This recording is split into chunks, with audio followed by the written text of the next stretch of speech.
What's up, guys? Welcome back to the annual Clear Path podcast, preseason ranking video and podcast. I'm here with me, as always, is Mr. Nick Lombardo. Nick, how you feeling? Hey man, I'm feeling pretty good. Ready to get started. Ready to get started? We were talking a little bit. We've been talking a bit about the NBA and kind of how we feel about the league. It's a bit weird this year, I think. Teams are definitely very, very talented, but at the same time, because everyone's so talented, it's really hard to figure out like who's actually good, who's actually bad. And when you look at it too, like there's very few teams that really don't have an expectation to win this year. I mean, if you're looking at the East, like every team kind of expects to be better this year. Even with like Detroit, it's like they're probably the worst team in the league, but they still expect to take like a step up.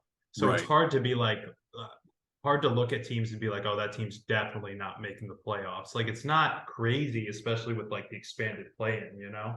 Right, right. And I feel like a lot of how I view the NBA is like from when we were growing up in like 2012, like thinking about like the teams that I knew. Like I feel like in those days it was really easy to tell like this team just doesn't have an all-star caliber player. Like there's no way they're going to make the playoffs. But I almost feel like every single team in the league has at least one guy that could make could make an all-star team. Honestly, like I genuinely feel that every single team there is an all-star caliber player, if not multiple, which is like kind of insane to think about of where the So I NBA. guess then, I guess then, is it going to come down to like injuries mostly? Like which teams get Yeah. injured and like blow it up, or which teams really get into the arms race or something like that? Because Well, everyone has talent of some sort, you know? I also think we need to rethink about like what makes an all-star. Like I think in my head it's always like 25 and 5. Like that's an all-star or something along those lines. But maybe we got to raise that bar. Maybe it's like a 27, 8 and 8 guy is that maybe I mean that's might be a lot, but like 27, 10 and whatever is like kind of the bar of a dude that can really make an impact on the league. Well, because we were talking about this too, but you look through some of the guys who scored 20 points a game last year who were close. Like Kelly Oubre scored almost 20 points a game Yeah, it's last year. ridiculous. Like Yeah. You know, like it's like start Well, looking at these guys. Like Jordan Poole's probably going to average 25 to 27 points a game this year. might be 30 a game. Dude, he was looking good. He was Like, looking good. Did you right. see Denny Avia was getting mad at Oh, him? yeah. He's not having it, but I mean, Jordan's gonna have he's gonna drop points this year. So, Oh, for sure. all All right, you right, want to get into it? yeah. So I think just so everyone's aware of how we're gonna go through this thing, we have some tiers that we've set up. We're gonna just go through the East today. We've got 4 tiers set up of every single Eastern Conference team, and we're just gonna go through each tier, kind of our rankings and feelings on each team. So we're gonna start at the top. So I view the top, my tier 1 teams are like teams that I feel like should be favorites to win the conference, favorites to win the NBA finals, teams that really should feel like at the end of the year that they have a very good chance of winning the finals. And so for me, I got 2 teams in this tier, and it's just the Bucks and the Celtics. No surprises here. And I actually have the Bucks slightly better than the Celtics this year. And I'm viewing this more from like a purely championship lens. I mean, I don't think that viewing it like that is like discounting the regular season because I think seeding matters and those things matter. But if we're just talking about like I think the Bucks could have a worse record, probably will have a worse record than the Celtics, but I actually think that they probably have a better chance of the playoffs than Celtics do. What do you think? So I'm with you there. I also have Miami in this tier Ah, because yeah, they don't die, dude. I know they lost a lot of players this year, but they just don't die.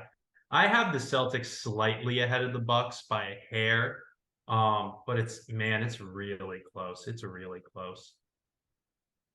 yeah. I think for me, what it came down to is at the end of a game, right? I feel like what the Bucks have is more unstoppable than what the Celtics have.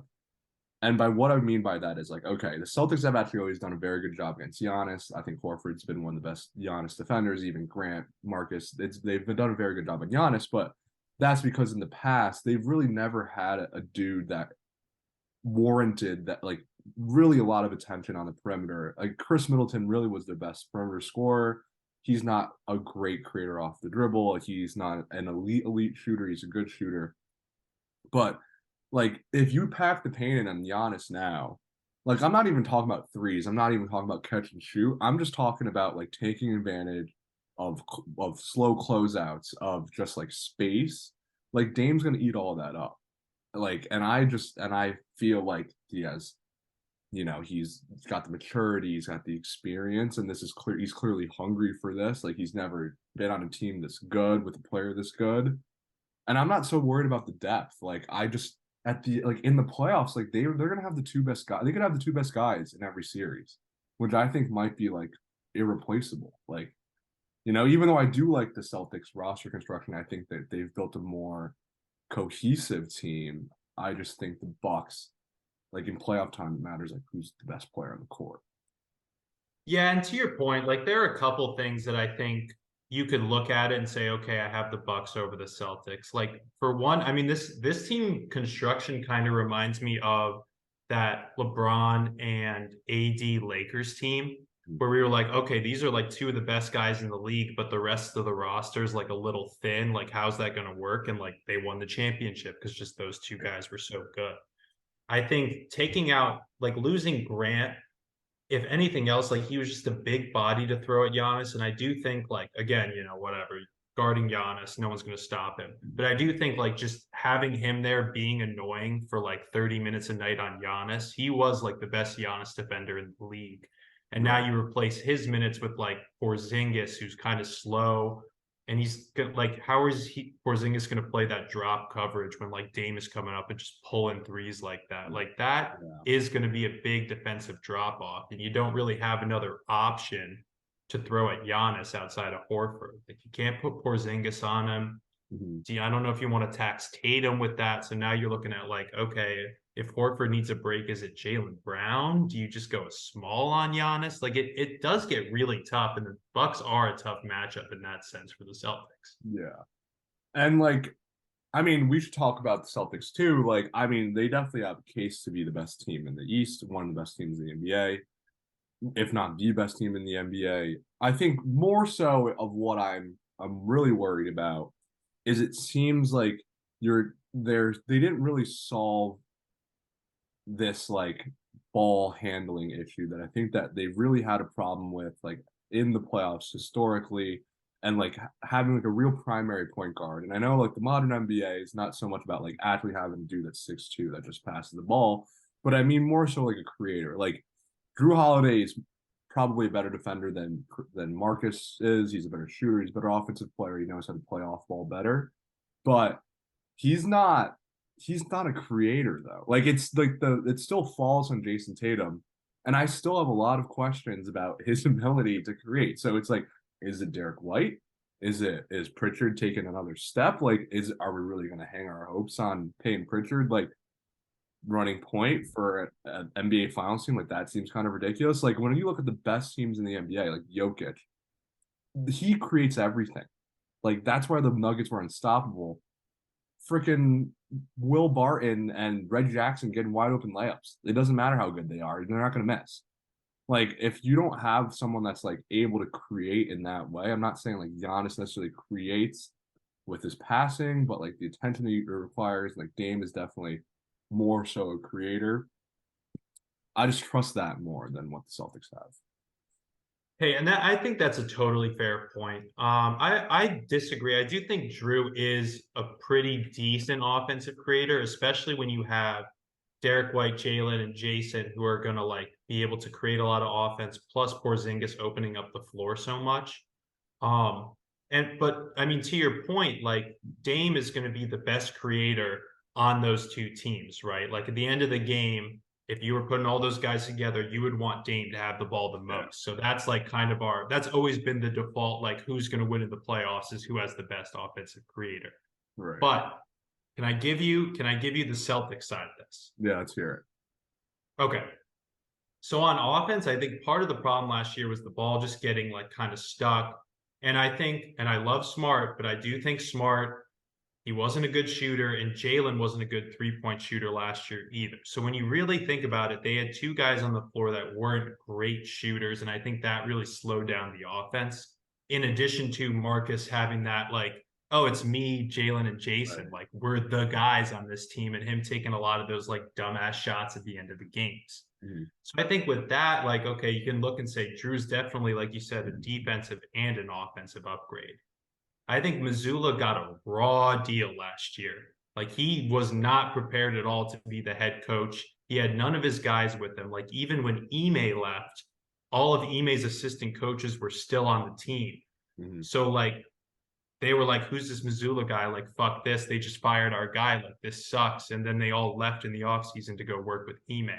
So Missoula got a raw deal last year, and I don't think he's a That's good fair. coach. Yeah. I don't think he's a good coach, but I think he's better than like what we've seen so far.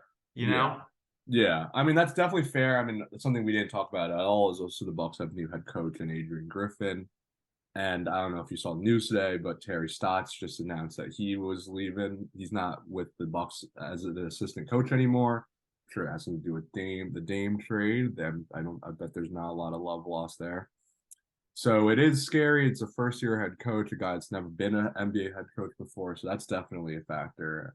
And yeah, like maybe Joe Maz isn't great. I mean, I think he actually did a fantastic job, all things considered. Like, I mean, he didn't do like probably fell short of expectations with in the Heat series, but like come in as the youngest coach in the league and then coach them to like best record in the NBA is pretty impressive. So I think that's very valid. He should be better, and they got rid of all the guys that didn't work with him. So Yeah, and I think Smart is a big part of that too. I mean, there were stories towards the end of the season about Smart just checking himself into games, Smart running the huddles and everything. And I hate to make this like a shit on Marcus Smart party, but I do think there was something to Smart being like, I'm the longest tenured Celtic. This guy is coming in off the second row. He's like wasn't even expecting to be the coach. Like Marcus being like, I got this, I'm gonna be the coach. And right. I think getting rid of that will give Joe a lot more run. Mm-hmm. But I mean, what it really is going to come down to, and what this league usually comes down to, is who has the best guy at the end of the day.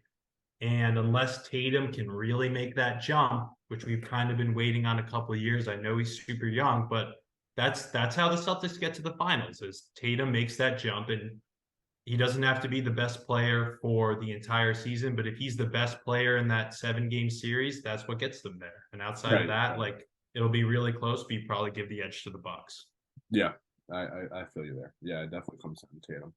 All right, I want to talk about the Heat because you have the Heat in your tier one, and I have the Heat in my tier two, and I wanted to put them in my tier three. Like I have them as my fifth ranked team in the East, and I think that I might like regret that. Like, how about you give me why you like the Heat so much, and then I'm gonna go through what I'm feeling. I think the Heat is one of those teams that you throw away the regular season, but not in like a Clippers throw away the regular season. They're kind of almost like the Chiefs now, where it's just like whatever, just get us to the playoffs and we know we're gonna have a good shot. I think Miami has that extra edge of like, oh, we didn't get Dame for the Bucks, and they always like the Heat truly deep down do believe that they are better than the Celtics and they are better than the Bucks. They've beaten both those teams in playoff series multiple times in the last 2 years or last couple of years. And of those three teams, they're the one who's made it to the finals the most times in the last 3 years. So yeah, they lost a lot of guys, but you're like, okay, the core of the team is still here. And Jimmy and Bam are still going to be Jimmy and Bam. And like when those two guys walk into a playoff series, like they don't think they're losing. They're going to grab a couple undrafted guys. And it's just like at this point, I just feel like I can't count out the Heat as a legitimate title contender. Like no matter what that regular season looks like, I just they're going to be a really, really, really tough out. So I wouldn't be surprised at all if they get back into the finals. Okay, this is where I'm gonna zag. I think that the Heat, their run last year was like their Super Bowl. That was their NBA Finals. Like as an 8 seed, I think they're gonna experience this whole hangover. I think that if we are looking at this roster objectively, it's honestly one of the worst rosters in the Eastern Conference. Like, I'm not even joking. Like, Oh, come on. they Come lost. on. Okay, they lost their two starters that played 25 plus minutes for them, Struess and Gabe Vincent. Those are both very good players. Their starting lineup this year is probably Kyle Lowry, Jimmy Butler, Duncan Robinson, Bam Adebayo, and your choice of Kevin Love, Richard or Josh Richardson. Can I interest you in a Jaime Jaquez as an older rookie?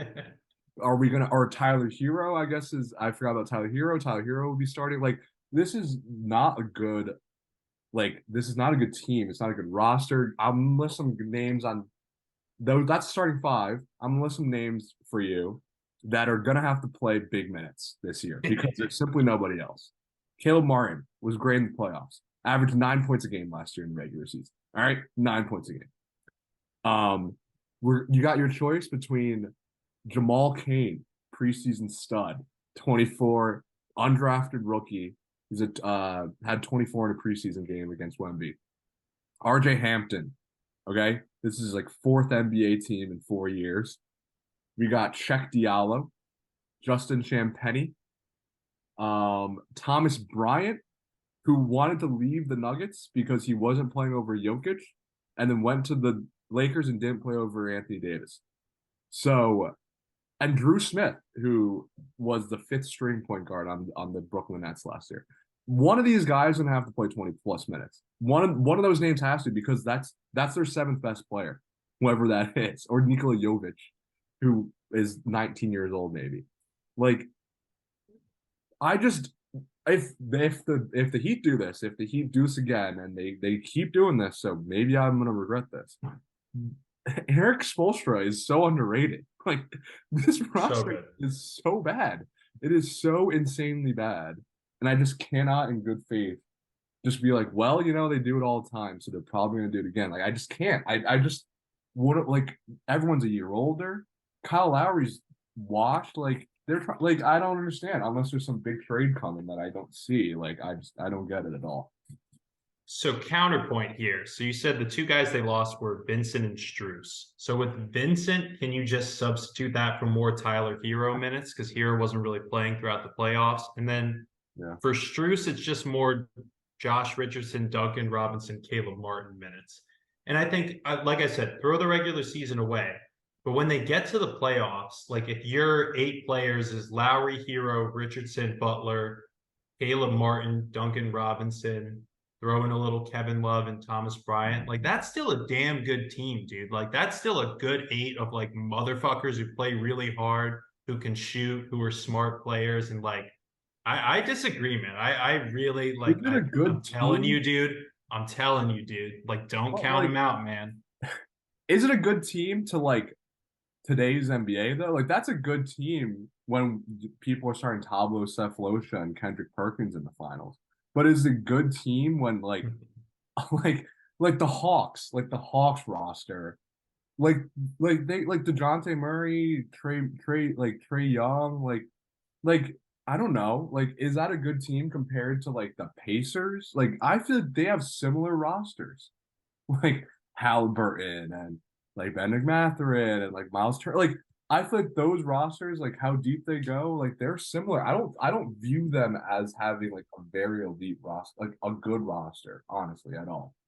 Like I think the But I Cavs. think you're talking more regular season though. Like when you get into the playoffs, who has like better experience in the East than like Jimmy Butler and Bam? And like if like I'm trusting Jimmy Butler to like make the right decisions in the fourth quarter of a really tight game more than I'm trusting Trey Young and DeJounte and Yeah, Halliburton and Miles Turner. You know what I mean? Like it's just yeah. when they get into the playoffs, Jimmy has been there. He knows how to do it.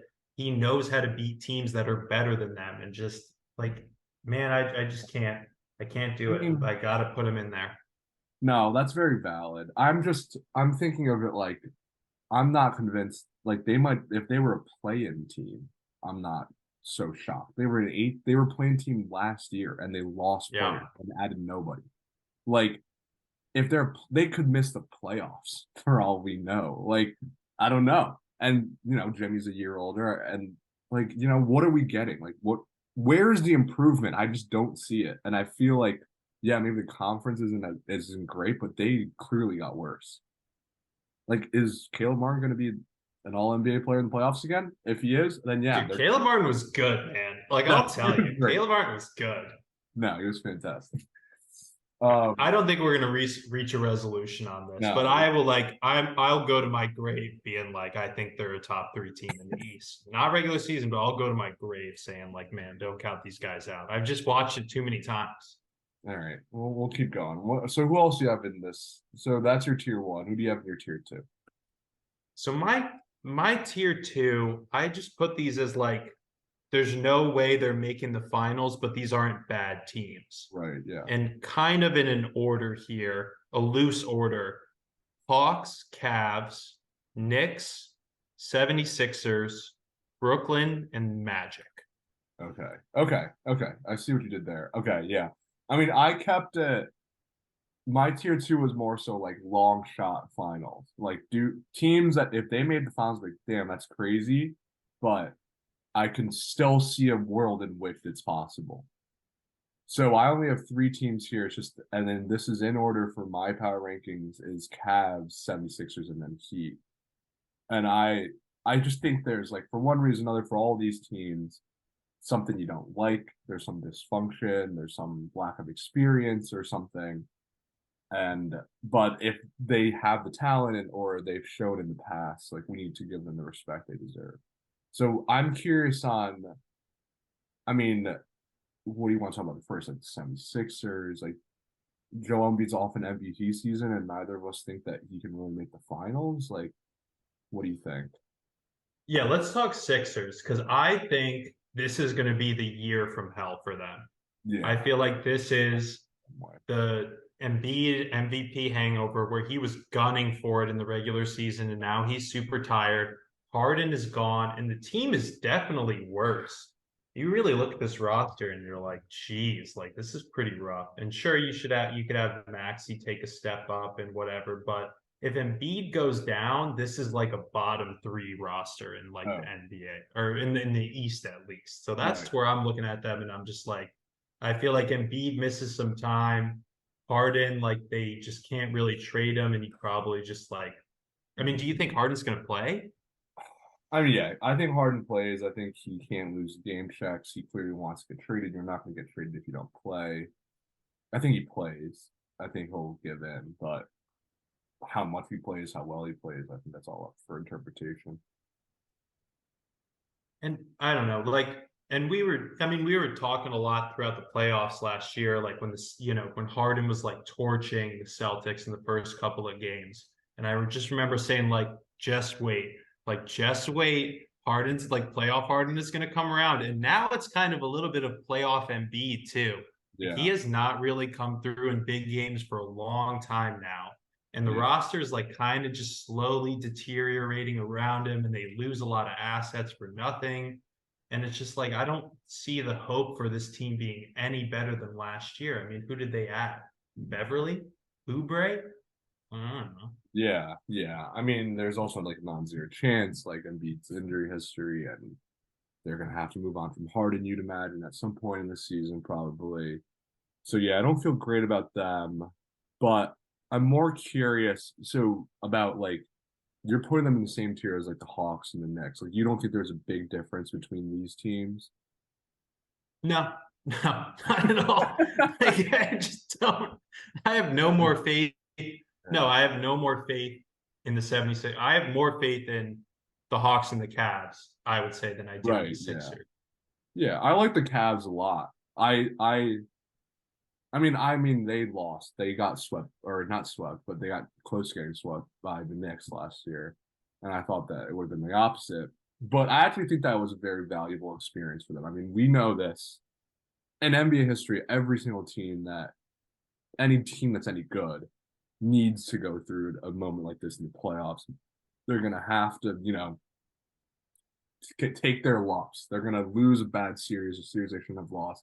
That Knicks team is experienced, coached by Tom Thibodeau, who's one of the best coaches in the 21st century.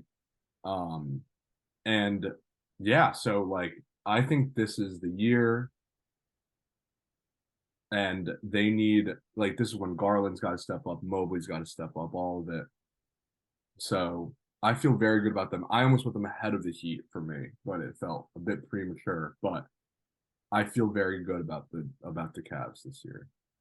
No, I'm right with you. I mean, if you're looking at, okay, who's the young team that was close that could really make a jump up to like, oh shit, like, can these guys actually make the finals? It's this team. I mean, the roster is great. It's super young. You have ball creation. Now you have like a piece that fits better with like the starting lineup in Strus than Levert ever really could, or Coro ever really could. I mean, it's not quite like the ideal like 3 and D wing or whatever, but it's still like a better fit there. And then you just like it's an easy sell. Okay, you bet on Garland, Mitchell, and Mobley taking a step up, and Mitchell is like the guy that you give the ball to at the end of the game, and like it's an easy sell. I mean, did we get too down on this team for that playoff loss to the Knicks last year? I think honestly, it ties to my feelings on Donovan Mitchell and kind of the way that I think the playoffs are played. Like you need a guy that's going to be the best player on the court. And I don't like the fact that he got outplayed by Julius Randle. I don't like the fact that I feel like he was outplayed by Jalen Brunson as well. Like that was concerning to me. I'm worried about how his ability to carry the team. So that was my main hesitation on them. And that's why I was down. Not even like the result necessarily, but like how bad it looked. I Yeah. mean, were the Knicks just like a bad matchup for them? Because the Knicks were just like they had a lot of small guys who could play defense, and like it was I don't know, maybe the Knicks were just a bad matchup for them, but that was like a huge red flag that they lost so early and that it was that lopsided. Like, For yeah, like you said, I feel like most people were picking the Cavs in that series. yeah, for sure. Yeah, I mean, I think there's definitely some part of that. I think Mobley also looked pretty awful in that series, and that I think Mitchell Robinson, and if Mitchell Robinson like plays you off the court, like that's definitely an issue. So I mean, we're projecting, right? Like we're projecting some growth from Mobley, some consistency from Jared Allen, who was also god awful in that playoff series. So kind of projecting, but I do think that they have everything they need to be really, really good. There's no reason they can't be really, really good. So it's yet to come. But yeah. Did you say you had the Magic in this tier too? I did. I Okay. had so I went I had the Hawks, Cavs, Knicks, Sixers, Brooklyn, and then Magic. Interesting. Okay. Okay. Do you want to? I mean, the Magic. I mean, I freaking love the Magic. I I know. big fan of Magic. I think Franz and Paulo are two of the best like young duos in the league. Their draft moves wasn't a very big fan of the Jet Howard pick. Thought a guy like Jordan Hawkins, a UConn stud, would have made some sense. I mean, I think they just lack a lot of shooting, especially like in their guards. Like Suggs is a great player. I think he still has the potential to be very good, but clearly he's not a shooter. Markel's not a shooter. Um, and Cole Anthony is kind of a shooter, but he needs the ball in his hand. He's more like on the ball shooter. So I think they really lack in like spacing. Um, they and like so that will hold them back, but I think they're extremely versatile and they're a very, very deep team. They kind of remind me of the Pelicans like of last year a little bit. But that also kind of says a lot because that Pelicans team wasn't very great. So maybe we're making a mistake again this year. I don't know though. I think I almost see them more as like the Cavs of last year, where it's like, okay, this is the young team that's going to make a big jump and be like a 4 or 5 seed and probably have an early out in the playoffs. But we're going to look at them and be like, wow, that's like a bright future. Like, Mhm. I really believe in Franz and Paulo as a duo. I think those big wings work really well. I think especially with like Franz's playmaking, like I think he probably has a higher like ceiling than Caro does. But Yeah. those two guys together, if they can like maybe take a couple of those younger guys and get like someone a little bit better, like a veteran, a shooter who's like a little bit more solid for them. I think this is a team that can make a jump in like they kind of should be a playoff team, not even a play-in team. Like they should be a top 6 seed this year, right? I don't know. I have them 8 on my list. I have the Hawks and the Knicks ahead of them. Just for experience. I mean, they definitely could be a playoff team. Another thing is their team is young, right? So they're gonna probably not have a lot of load management issues, and these kids are gonna be hungry. So I think they definitely could be, but I don't know if they should be. That's a different question. Yeah, I just don't love the lack of shooting, but a guy that I was watching in the preseason looked actually really good was Jonathan Isaac. And say what you will about Jonathan Isaac. I don't agree with a lot of what he has to say off the court, but on the court, he looked like a all generation talent. He looked like he was fully back. Like he was blocking shots, making steals. Like his shot was awful, but he was taking it. And you know what? Like maybe there's something there. Maybe there's something you could package a Jonathan Isaac and a Suggs or Jonathan Isaac and a Cole Anthony and go get you one of these guys at the deadline or someone that's wanting out. Like, maybe there's something there, something that would help them out. I feel like John Isaac has gotten to the point where like he's almost just a write-off on the roster. Like you have to look at him and be like, I know there's talent there, but like you have to expect zero. And then anything above that, you're like, wow, this is incredible. Yeah. But no, I mean that's it. You take that contract. I guess they don't really have a ton of other big contracts outside of that. But if you could do Gary, that, Gary Harrison, Suggs, and get something together, like that's a pretty yeah. interesting team. Yeah, I think they should sneaky be like a cat team. I've been trying to find a cat team, Ooh. and I mean, I don't know what the personality fit, but the skill set, I kind of like the spacing, and he gets to like not have to be the guy like Franz and Paulo can kind of have more of that alpha, and he gets to just like stand in the corner, take some threes. Oh, there could be something there. I like that. I like them as a cat team. No, I think this is a team that takes a step up this year. I think we might be a little bit higher on them than the general NBA public just because we like a lot of these young guys. And, it's the young guy thing where, we haven't seen like the warts in their game yet because they haven't been in the playoffs so we're a little bit higher on these guys. But no, man, they're going to be a fun team and I'm going to be excited to watch them as well. 100%. Okay. I think we're starting to get into like my tier 3 category. A lot of teams we've been talking about like are part of my tier 3 and your tier 2. So in my tier 3, I got the Hawks, the Knicks, the Magic, which we've all touched upon a little bit, and then I also have the Bulls, the Pacers, the Raptors, and then the Nets. And I think the Nets, I have them as clearly the worst team in this tier, I think, or one of the worst teams, and I almost was considering putting them in the tier below. And I think they're actually kind of bad. Wow. Okay. So I had the Nets ranked higher than that. I had them, I think, eighth. So talk me through your Nets thing. Right. I mean, I think a lot of it is like a little fool's gold because think of the Nets and we're like, oh, they're a frisky playoff team, Mikal Bridges, blah, blah. But I think at least I forgot that this team had KD Kyrie for like the first half of the season. And now they were like one of the best teams in the NBA for the first 2 months of the season. Everyone's like, oh my God, the Nets, like it's happening. And then it all went to shit. And after they traded away everyone, they were kind of bad. I don't know their exact record, but I was living in Brooklyn at the time and I was going to a bunch of Nets games, and they were not a great team to watch. All right, they they weren't. They just didn't have a lot of talent on the roster. It's a lot of small guards. There's Cam Thomas dropping 50 3 nights in a row and not playing for like a month straight. It was like Day'Ron Sharpe and Nick Claxton, bunch of young bigs. I mean, it was Mikal Bridges was really good, Cam Johnson very good. But let's think about what we're saying. Like your two best players are Mikal Bridges and Cam Johnson. Like that's not better than Paolo and Franz and that team. That's not better than Trae Young and DeJounte Murray. That's not better than I don't even think that's better than Tyrese Halliburton and Miles Turner, honestly. Like I think those are two guys. We know what they were like on the Suns. That's probably like how good they're supposed to be. So I don't know. That's how I feel about the Nets.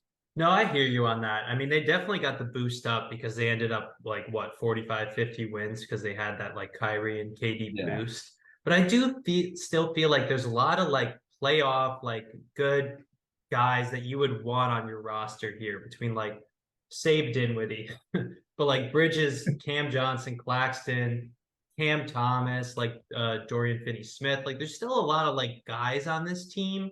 Do they make sense as a cohesive roster? Probably not, but I still think it's too much talent and like good guys to fully like bottom out of the East unless they make some kind of like blow it up trade. I think they're in the market to do stuff like that. I think this is like a full rebuild. Clear like grabbing DFS is like that's an asset play. Like that's a dude you can flip for 2 firsts in the future. So I don't So know. let me ask you this. Do the Ben Simmons preseason highlights, are they doing anything for you? Because I was watching them and I was starting to feel things. Yeah, honestly, they do. They are doing things for me. I mean, I love it. I love Ben Simmons in the Sixers days. I thought he was great. I mean, I was a believer all the way through. I still kind of am a closet believer. I mean, I don't think he'll ever be the guy he was. He's probably done with that. But can he be like a facilitator and just a dude that moves the ball up the court? Yeah, he definitely can do that. And he'll do all the stupid little things. He'll set good screens and he'll grab boards and then he'll run the break and he'll make passes. So I mean, he honestly is the part I feel good that fits on the team. And also at this point, he probably has like no ego. Like he's done. So he's not going to be pushing. Like whatever. Let Mikhail do what he has to do.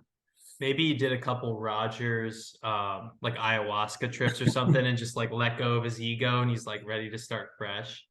I Yeah, yeah, mean, I think Simmons is another like NBA write-off where you have to be like, you have to expect nothing, and then yeah. anything above that is good. Because like, sure, he can ball Right. out in the preseason, but like once the season starts and it starts getting brighter, like, is he gonna like kind of collapse in on himself again?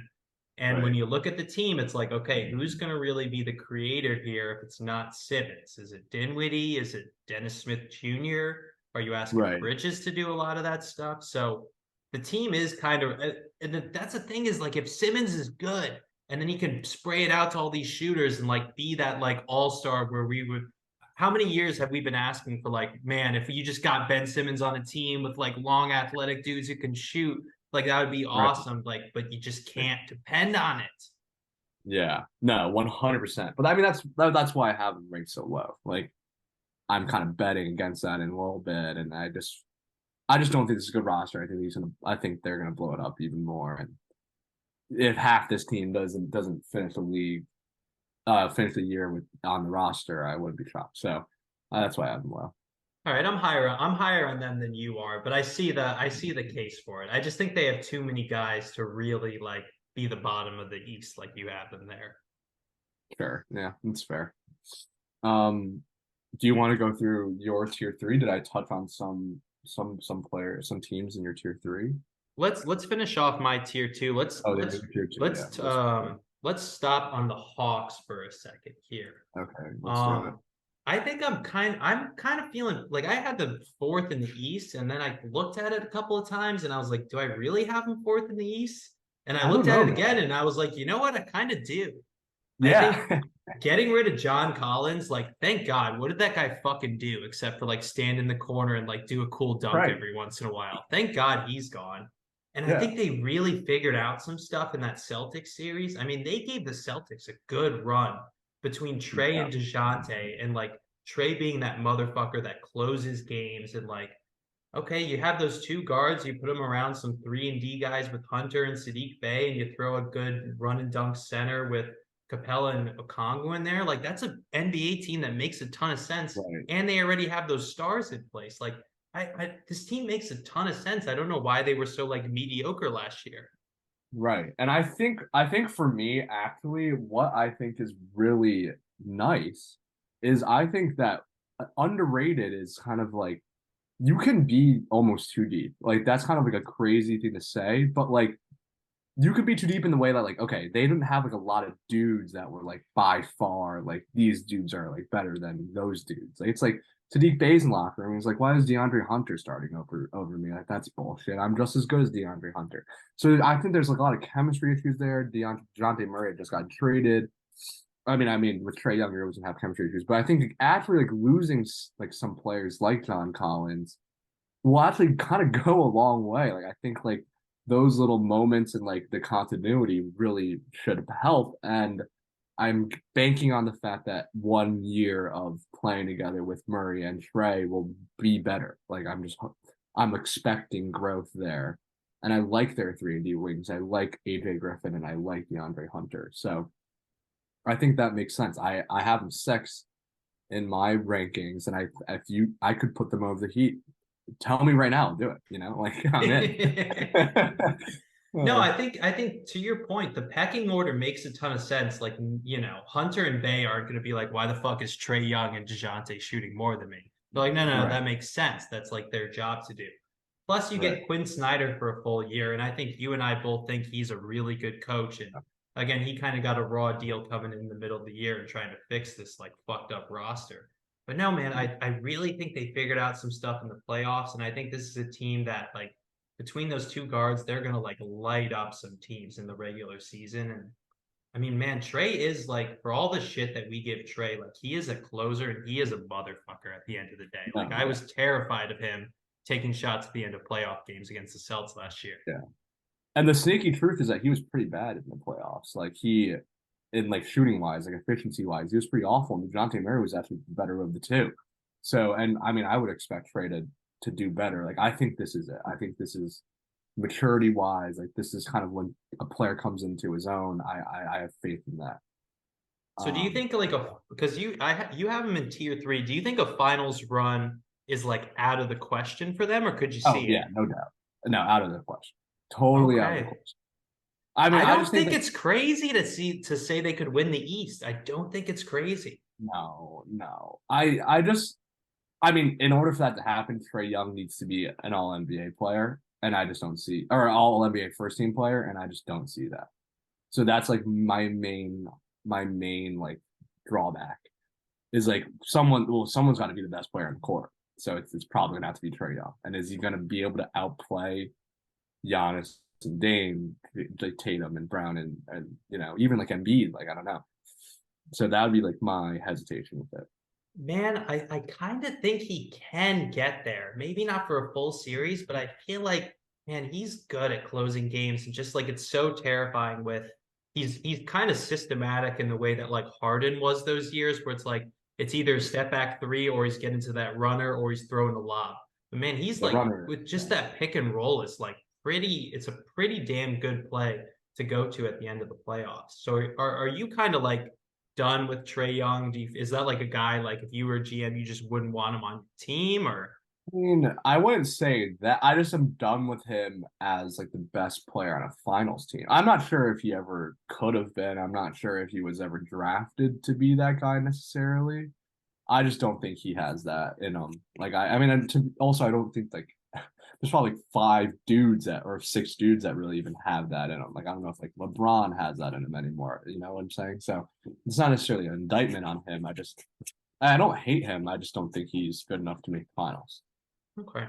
I, Yeah, I do think he's a sneaky good playoff player. Just like the way he handled himself in that Knicks series, the way he handled himself in that Celtics series, like putting a team that was the Celtics were clearly better, and like Trey won two games at the end, like just on his own, basically. right. And it's like, man, I don't know. I don't know. I guess we'll see. I'm a little higher on them than you are. We'll see if he Yeah, bites me. we'll see. Uh, Um, you want to do the Knicks really quick? I don't want to. I yeah, don't really want to fucking talk about the Knicks, but yeah. You can just go quick. Let's just go quick. okay, I don't know. Yeah, I mean they're just there. they're I'm there. not quite sure. I like Brunson a lot. I'm kind of out on Randall in the playoffs.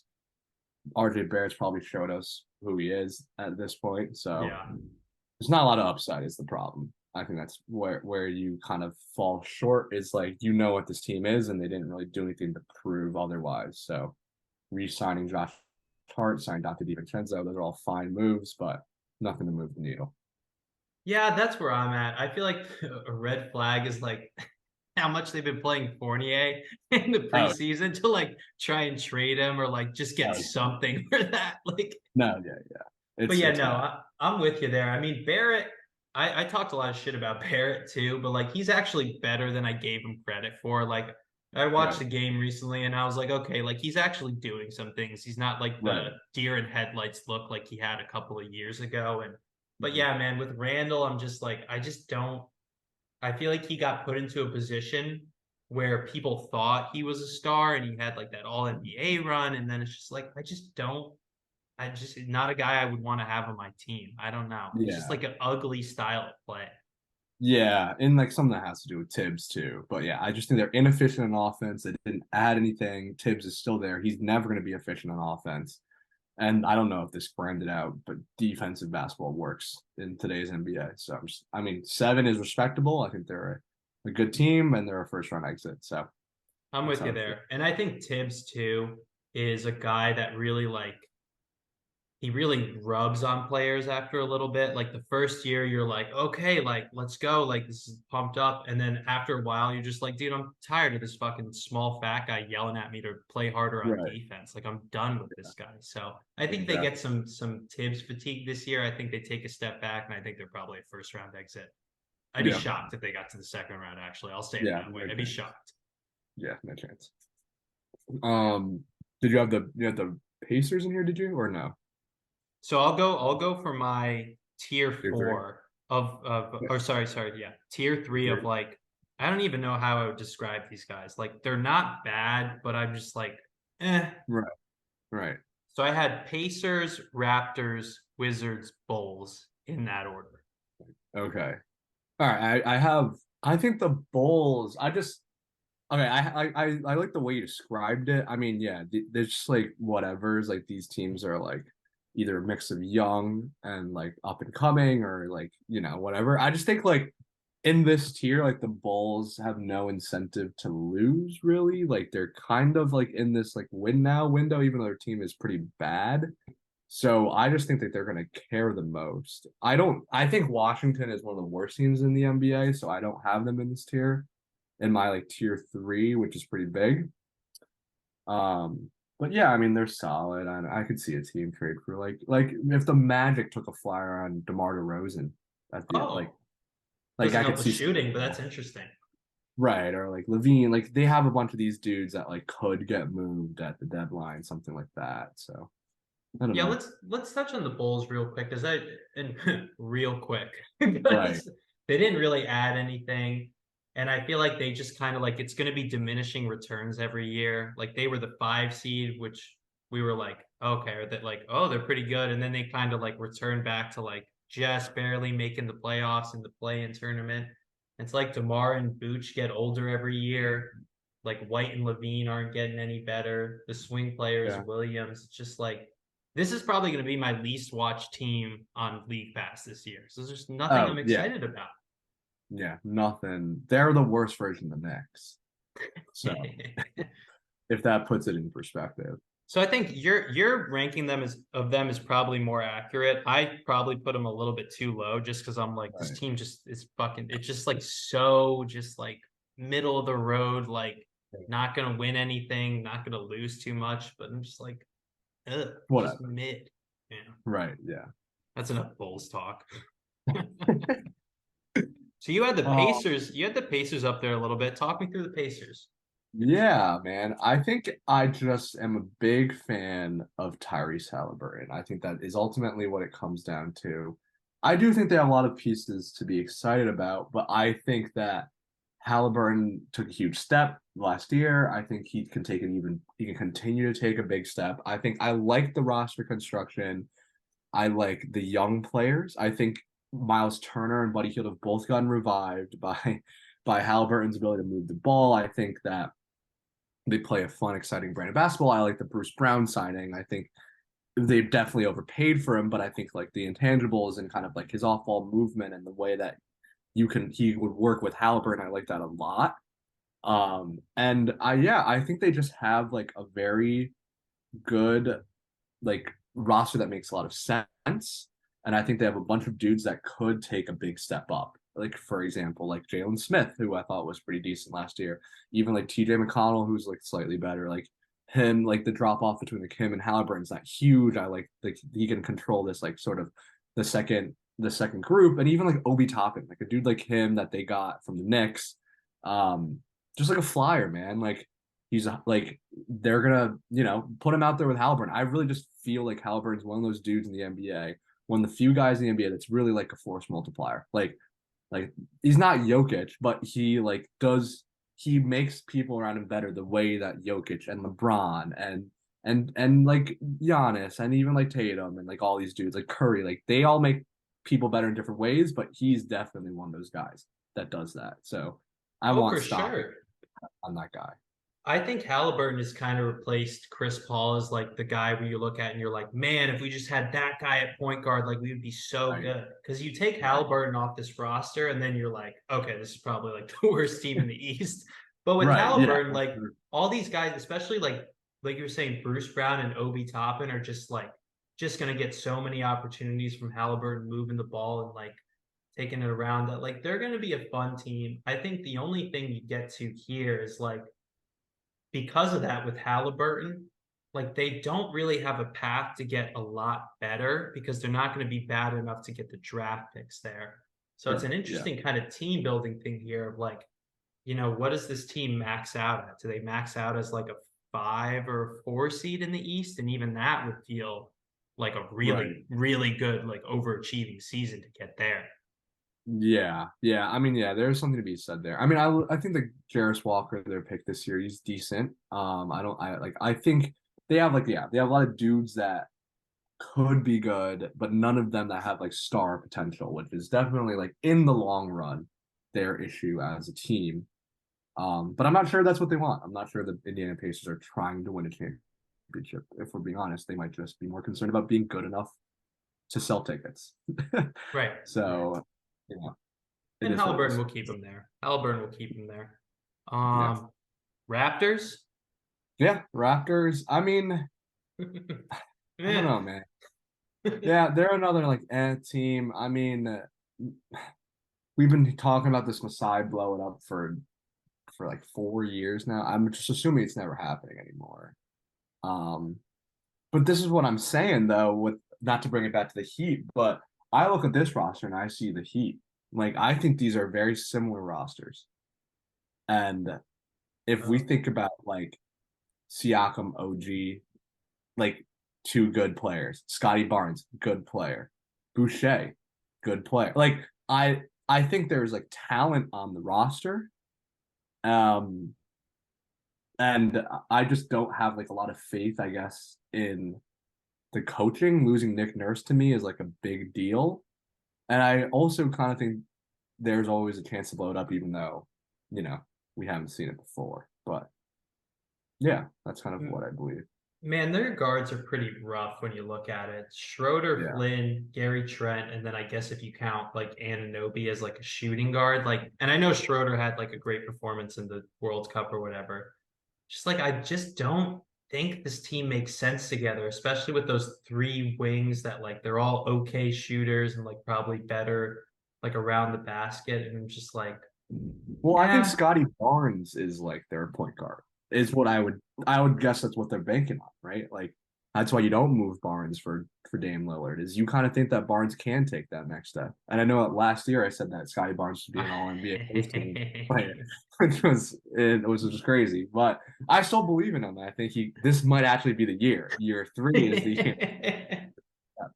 So yeah, maybe I'm too low on that, but No, I'm kind of with you there.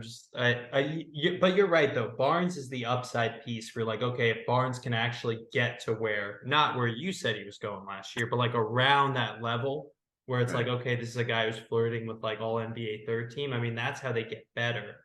I just, I don't think the pieces fit together enough for me to really like seriously consider them to do anything.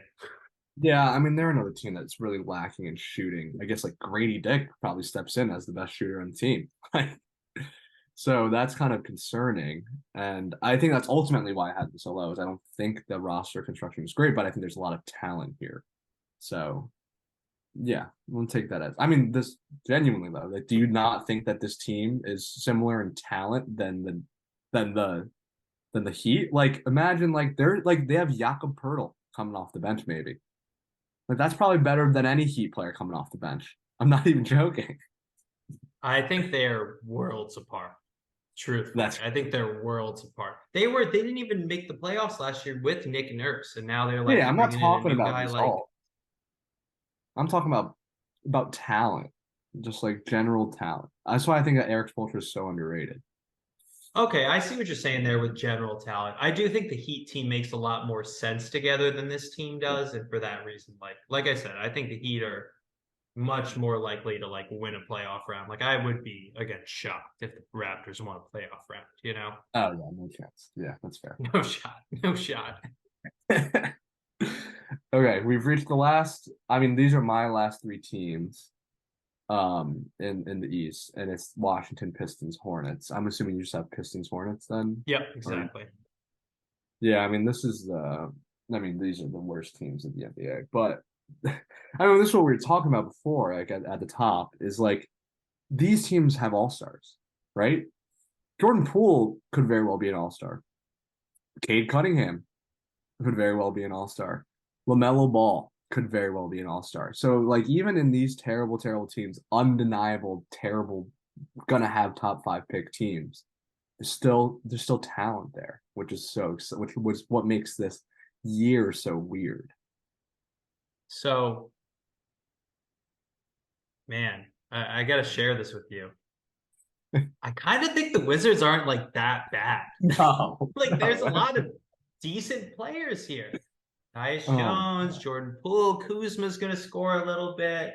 Got some like no. okay bench guys. Like, I actually think they're gonna be better than people think. I don't because like no one on this team is being like, man, we're just packing it in this year and we're done.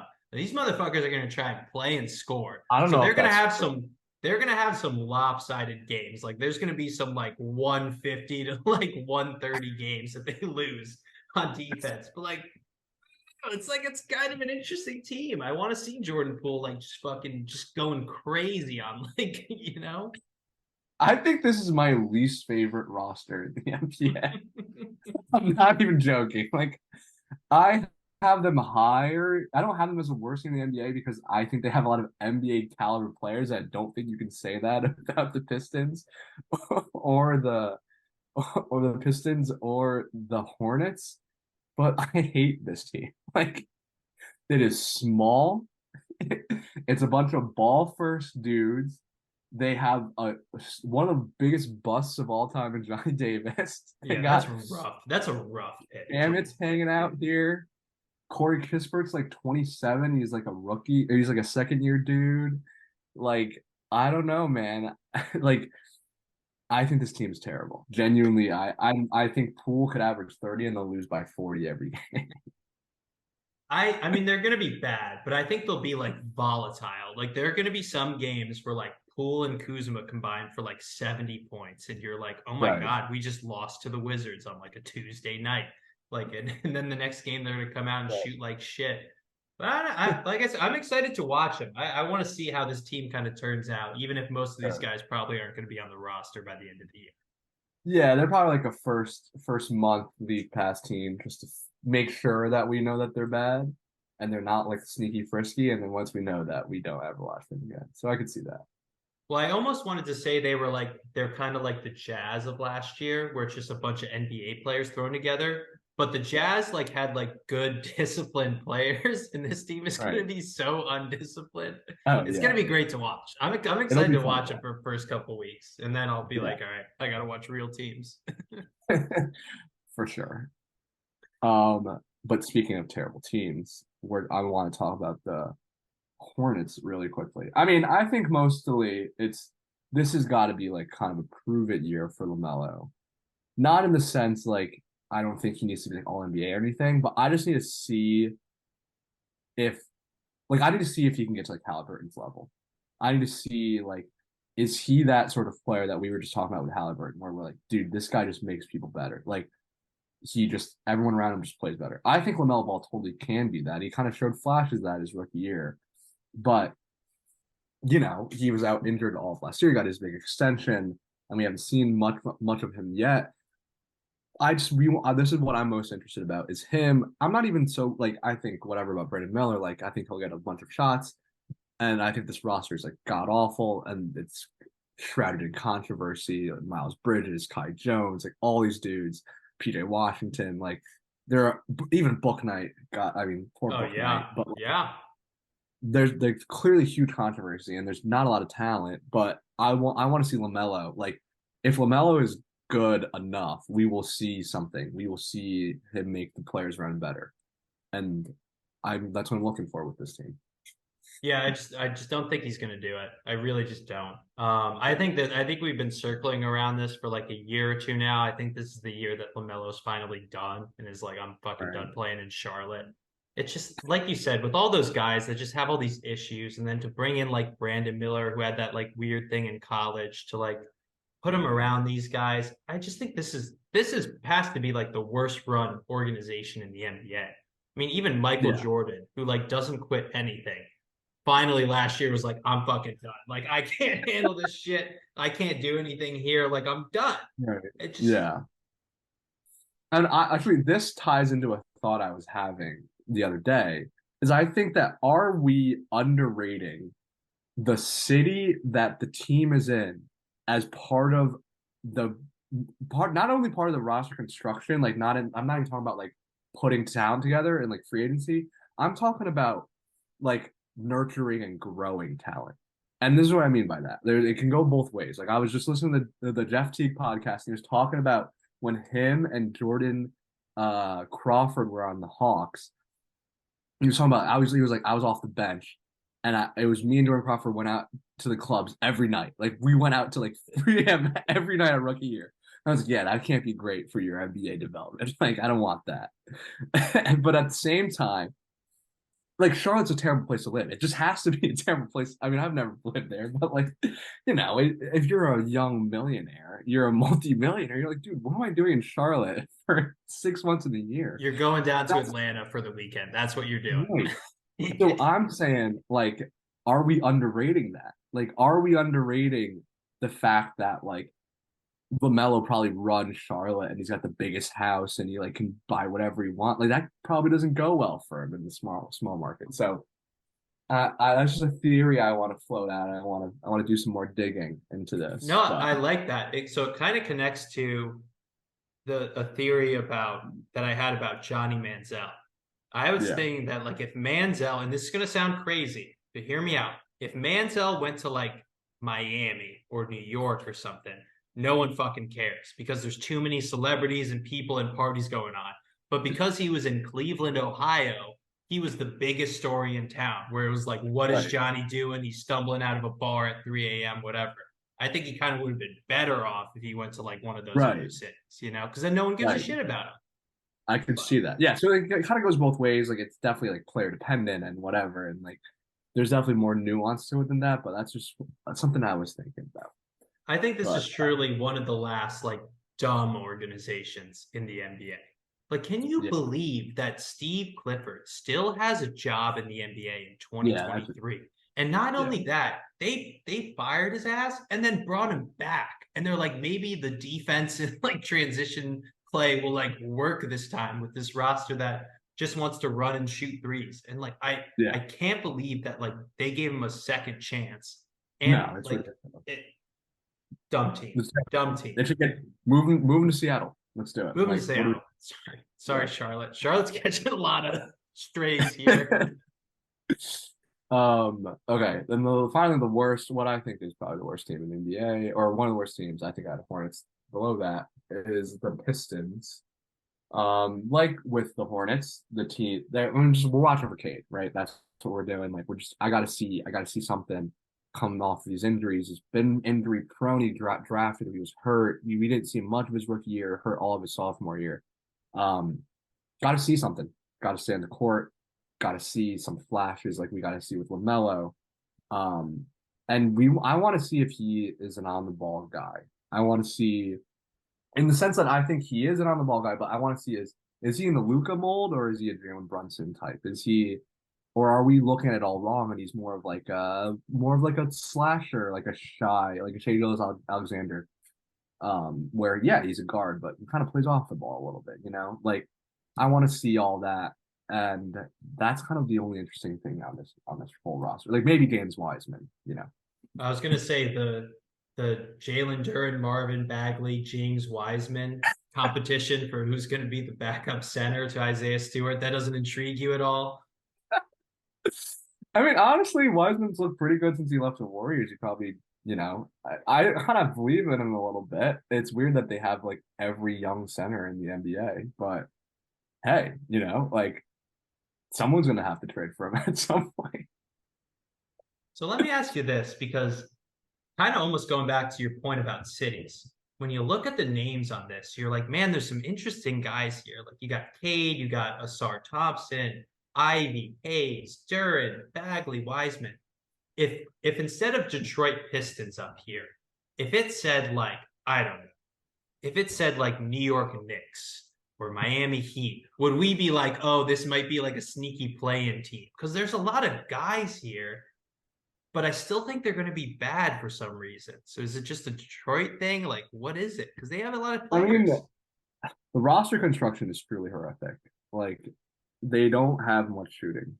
So that's one thing. I think if we had seen a season of Cade and Cade was great, then I would be in on them, more in on them. But I think the uncertainty with Cade and just the general question marks in this team, like even Osar Thompson, who I'm out on both Thompson twins, but like huge question mark.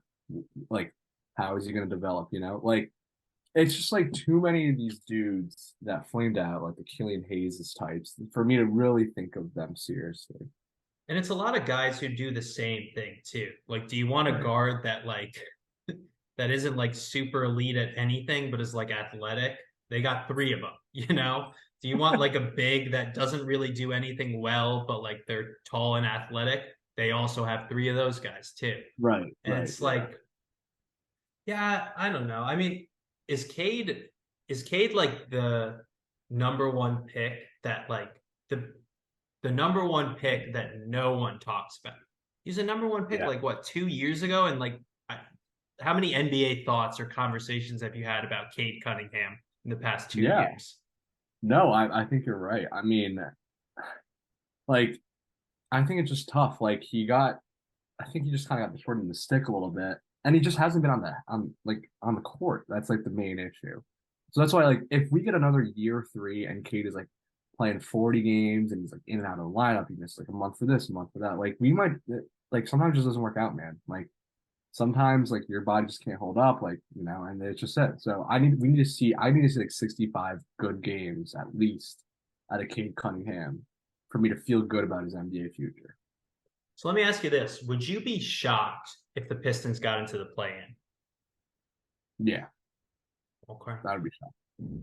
I just think the I teams above them are better, are much better. I would be surprised but not shocked. Because there is a scenario where like Cade looks awesome, Ivy takes a step up, Thompson's like pretty serviceable, one I of the mean, yeah, bigs emerges, and then you're like, okay, this is an NBA team that like could make some sense if you made some like the more, I don't know. yeah. I Like mean, there's like some variance like in like the injuries and stuff, but I don't know. I like they're not better than the Pacers, you right, know. right. But it gets scary for this team if like they really haven't taken, like if they're still like a dog shit team for the third year in a row, I think it starts to get pretty scary where you're just like, man, what are we doing wrong? We have all these high Right, picks, we have all these like blue chip guys, and like we still right. suck. Like what's happening? Yeah, exactly. So let's just we just talked about the Pistons. Let's just kind of wrap up our final power rankings in the East. So I'll go through mine. So in my tier one, I have the Bucks and the Celtics. My tier two are the Cavs, the 76ers, and then the Heat. My tier three is pretty big. I have the Hawks, the Knicks, the Magic, the Bulls, the Pacers, the Raptors, and the Nets. And then in tier four, I have Washington, Pistons, and Hornets. Okay. So my tiers, I had Celtics, Bucks, Miami in tier one. My tier two was bigger. That's the Hawks, Cavs, Knicks, 76ers, Brooklyn, and the Magic. Mhm. Then tier three, I had Pacers, Raptors, Wizards, Bulls, and my bottom feeders, I had the Hornets and the Pistons. Right. So I do feel like this is truly like it's truly a two-team race. I know I had Miami in there, but like I mean, I don't remember a time when it's been like this clear of like a two-team race in the Mhm. East. And it's like I'd really be shocked if one of those two teams went down. That being said, if you had to pick a team outside of Celtics and Bucks to win the East, who do you think you'd take? It'd have to be Cleveland for me. Mm-hmm. I mean, I think the writing would be like Garland, all NBA player, Mobley, like defensive player of the year, like big step up. And then like so you get like three all NBA caliber dudes in like Garland, Mobley, and Donovan Mitchell. And that would be like the recipe for me. There's it Okay. for you. Yeah, it's the Heat for me. It's kind of a boring pick, but I just got to bet on the pedigree at this point. Until I really see them like fall apart one year, I'm just gonna have to bet on the pedigree. The thing Um, is though, with like the not to belabor the point, but the thing is like they almost blew a 3-1 lead. Like it's not like they like walked through the East. Like I don't, I don't think yeah, they had the pedigree. They made the finals. I don't know, whatever. We're not going to talk about it much more, but it's just that confidence, just that confidence. Okay, so let me ask you one more question, then we'll get out of here. yeah, yeah. Of the teams that are like pretty good, let's say like maybe your top six or your top seven, who do you Yeah, think is the most likely? Because there's always going to be like one or two to right. take a huge step back and like miss the playoffs completely. Oh, it's Miami. For me, Okay. 100% it's Miami. It's Miami the Sixers, but I just think Embiid's too good to miss the playoffs if he's not missing time. So it's got to be Miami. And I mean, why do I think that? They were like a 9 seed last year and they lost to the Bulls, or they nearly lost to the Bulls in the play-in, and they were going to be out. So, like, it's not like I'm taking like a huge leap of faith here. They were not a very good team in the regular season. And in order to make the playoffs, you got to be good in the regular season. Okay. How about you? Mine would be the Sixers. I think there's just a lot of bad vibes there. But I guess underrated part about the Sixers that we haven't really talked about is Nick Nurse should Right. help that team out a lot and like really Yeah. give them a boost up. Right. And honestly, there could be some addition by subtraction in Harden. Like there could be like, some Ewing theory there if they bring in Terrence Mann and a pick. Maybe that works out better for them. Do you think that changes their destiny though? No, but maybe the vibes are better. Like maybe Can't like be worse. it can't be, yeah, it can't be worse. So I prefer that than what's going on now. Okay, okay. I agree though. I don't agree with your answers, but I respect your answers. I just I feel so strong about the Heat thing. They're just not a good team. Like everyone's lying to you. They're just not good. This is good. This is gonna be our big like because I feel like that's the team that we differ on the most this year. Yeah. And you're gonna I all year you're gonna be like, dude, I'm fucking killing you on the Heat. I'm killing you on the Heat. And then when they fucking beat the Bucks in six to go to the finals, I'm gonna be like, I told you. Or when they lose to the Magic in the play, and I'll be like, yeah, I saw that coming. That was crazy. Okay, cool. All right, we're gonna wrap it up here. That was our segment on the East. We're gonna come back. The second video is gonna be on the West. We're gonna kind of talk about our finals predictions there as well. So appreciate everyone listening.